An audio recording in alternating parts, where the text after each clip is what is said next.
Sup Apprentice, coming to you remotely from over here. I think this is the Western Lions field. I think that's where Val Holmes applied his trade before his career had begun. So yeah, my client's about 5-minute drive. I got like 25 minutes before I got to get in there. Just in the Mazda, the blue Mazda, for the next few days. I think we're trying to sell it, so yeah, enjoying the last little ride of it. Let's see, it's done. Let's see there. I don't know if you can see it. I can't get the angles. Like 130,000 Ks.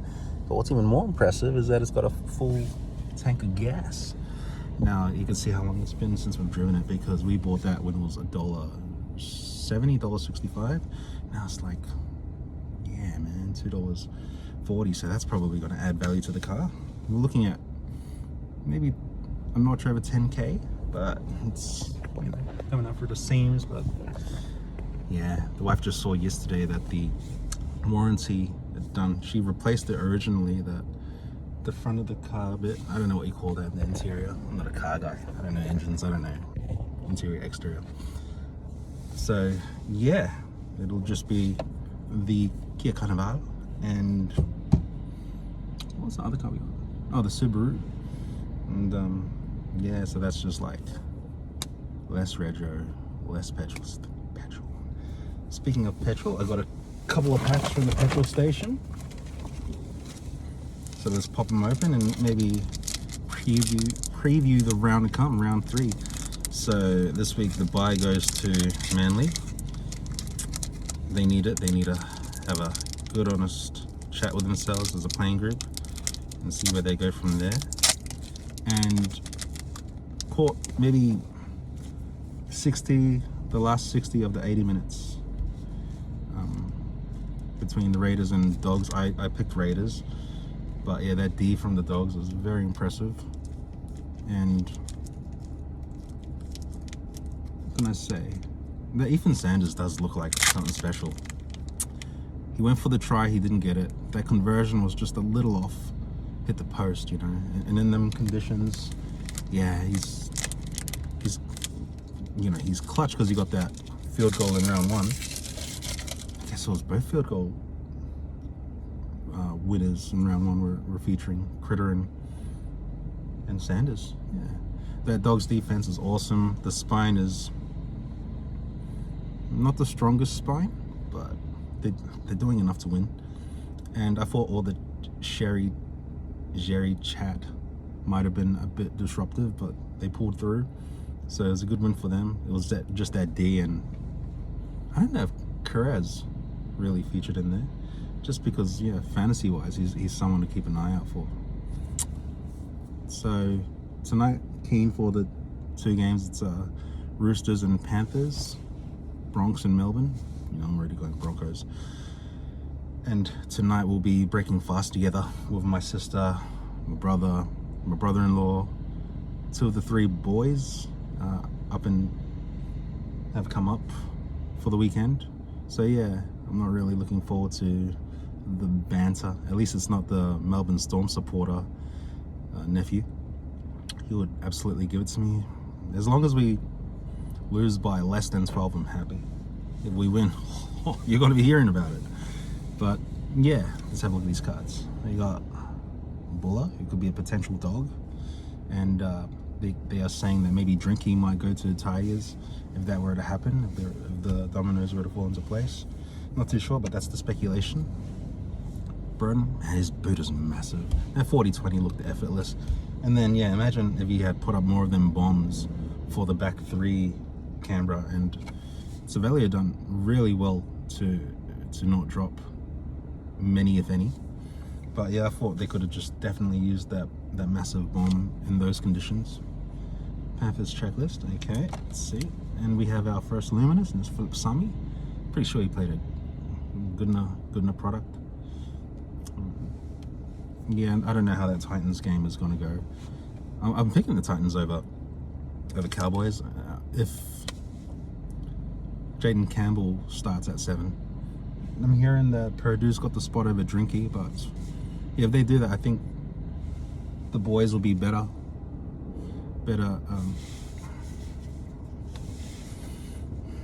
for it, as Drinky's got that rib issue. So yeah, not at quite 100.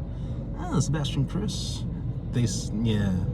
So last time they played, I think Critter just ran rings around him, but this time around he held his own, and yeah, and attacking wise he was on it.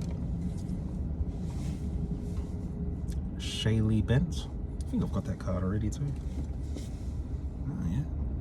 New Western Force recruit, Zach Lomax. Hope he goes well over there. He'll most probably feature for the Wallabies in next year's World Cup. Blake Brayley, the second best hooker going around at the moment, and Lega Halasima. He could be the second rower of the year based on what he's already shown. I didn't even think he was going to start, but yeah, he's been awesome so far for me. Awesome. Oh for awesome. All right, second pack. And I got to learn how to open it cool styles, like how they do in group breaks. Let's try to use scissors.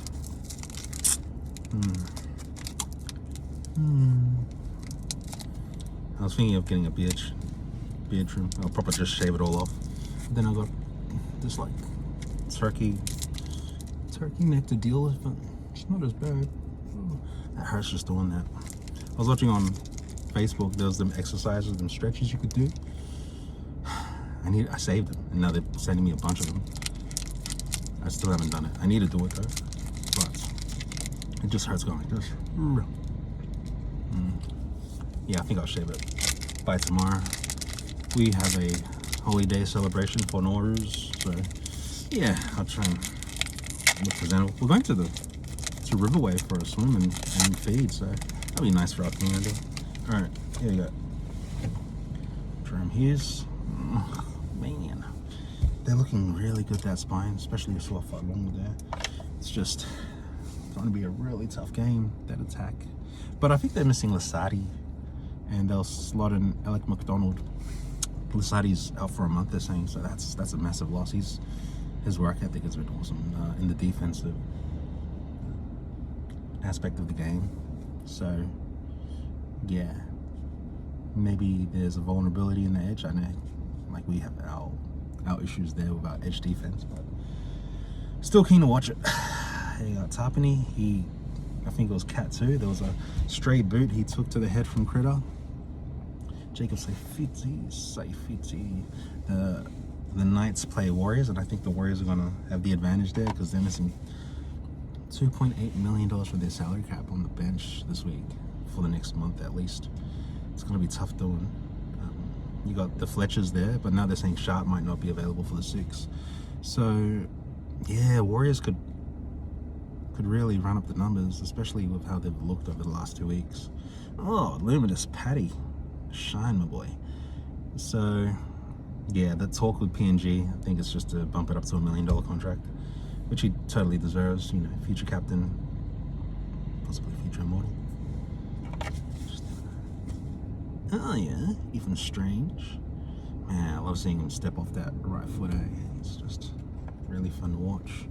So keen to see how this halves combination grows and develops, and then curious to see what they'll do with Kobe Black if he's not going to feature in the next few years. We got Tegan Dimmick. The talented Dimmick fulfilled a family legacy by joining the Bulldogs, a generation after her father Jim starred for the club. Already a premiership winner, her strong defense remains a huge asset for the club. Didn't know that his daughter was playing. Yeah, right. She's taller than me. I'm older than her. Making that what you will. Tegan Berry. So, Dragons. She is fullback. Okay. Jason Damalolo.